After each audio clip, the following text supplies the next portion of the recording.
Pemirsa, kembali lagi bersama kami di Budayaku. Kali ini kita akan membahas kekerabatan dan adat istiadat dalam pernikahan Batak Toba. Kekerabatan adalah menyangkut hubungan antar orang dalam pergaulan hidup. Ada dua bentuk kekerabatan bagi suku Batak, yakni berdasarkan garis keturunan dan berdasarkan sosiologis.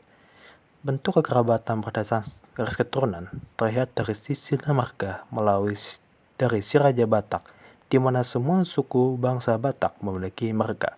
Sedangkan kekerabatan berdasarkan sosiologis terjadi melalui perjanjian maupun karena perkawinan. Dalam tradisi Batak, yang menjadi kesatuan adat adalah ikatan sedarah dalam semarga. Artinya, misalnya harap, kesatuan adatnya adalah marga harap dengan marga lainnya. Berhubungan bahwa adat Batak atau tradisi Batak bersifat dinamis yang seringkali disesuaikan dengan waktu dan tempat berpengaruh terhadap perbedaan corak tradisi antar daerah. Adanya falsafah dalam perumpamaan dalam bahasa Batak yang berbunyi jonok dongan partubuh jonokan do dongan parhundol, merupakan suatu filosofi agar kita senantiasa menjaga hubungan baik dengan tetangga, karena merekalah teman terdekat. Namun, dengan pelaksanaan adat yang pertama dicari adalah yang satu marga, walaupun pada dasarnya tetangga tidak boleh dilupakan dalam pelaksanaan adat. Masyarakat Batak memiliki falsafah asas sekaligus sebagai struktur dalam sistem dalam kemasyarakatan, yakni yang dalam bahasa Batak disebut dahilan no tolu. Namun, bukan berarti ada kasta dalam sistem kekerabatan Batak. Sistem kekerabatan dahilan no tolu ada bersifat konsensual. Sesuai dengan konteksnya, semua masyarakat Batak pasti pernah menjadi hula-hula dengan tubuh buru. Jadi, setiap orang harus menepati posisinya secara konsensual. Sehingga, dalam tata kekerabatan, semua orang Batak harus berperilaku raja. Raja dalam tata kekerabatan Batak bukan seperti orang yang berkuasa, tetapi orang berperilaku baik sesuai dengan tata krama dalam sistem kekerabatan Batak. Maka, dalam setiap pembicaraan adat, selalu disebut raja ni hula-hula, raja ni dongan tubuh, dan raja ni boru. Dalam proses perkawinan, dalam adat kebudayaan Batak Toba menganut hukum eksogami atau perkawinan di luar kelompok suku tertentu. Ini terlihat dalam kenyataan bahwa dalam masyarakat Batak, orang tidak mengambil istri dari kalangan kelompok marga sendiri atau nama riboto. Perempuan yang meninggalkan kelompok dan pindah ke kelompok suami dan bersifat parilinear dengan tujuan untuk melestarikan garis keturunan laki atau garis keturunan suami.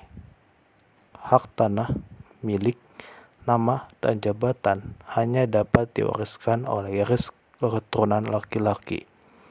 Ada dua ciri utama perkawinan ideal dalam masyarakat Batak, yakni pertama, berdasarkan rongkap ni jodi atau jodoh dari kedua mempelai, dan dua, mengandalkan kedua mempelai memiliki rongkap ni EGB atau kebahagiaan dan kesejahteraan, dan demikian mereka akan dikaruniai banyak anak.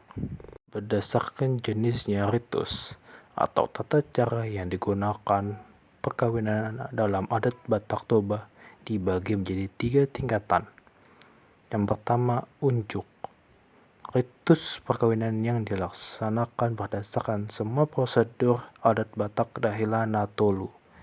Inilah yang disebut sebagai tata upacara ritus perkawinan biasa. Untuk sebagai informasi, dahilan no tolu dibagi menjadi 6 puak. Sebagai contoh, dahilan no tolu Toba, yaitu somba mahula-hula, kemudian manat dengan tubuh, dan rakyat Marboro. kedua meletus perkawinan yang dilaksanakan tidak berdasarkan adat Batak dan nilai betul, sehingga pasangan yang bersangkutan mengalua atau menghindari tetap dilakukan sebelum pasangan tersebut memiliki anak. Ketiga, pasangan sulung itu sebenarnya dilakukan di luar adat Batak daerah Natuna, sehingga pasangan bersangkutan mengalua atau ritual diadakan setelah memiliki anak. Jawaban atau dampak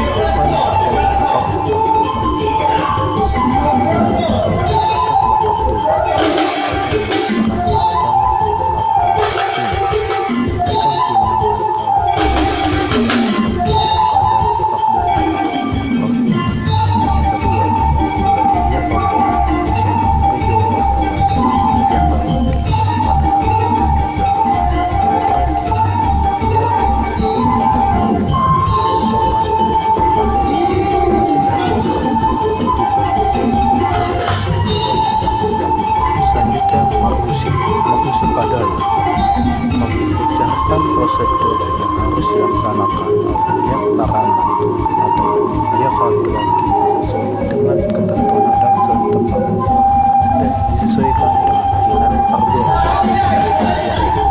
Pada tahap ini tidak pernah dibicarakan masalah atau sinam yang dibicarakan hanyalah hal-hal yang berhubungan dengan sinam dan ketentuan lainnya. Pihak yang disuruh mengusip ialah masing-masing satu orang dengan tubuh, menurut tubuh, dan dengan bersangkutan. Mahkota sinambut. Pihak yang ikut mahkota sinambut adalah masing-masing 2 atau 3 orang dari dengan tubuh, peluru, dan dengan bersangkutan. Mereka tidak menggunakan apa-apa kecuali makanan ringan dan minuman. Yang diberikan hanyalah mengenai sinamot dan jambar sinamot. Informasi, jambar itu adalah ikan-ikanan emas.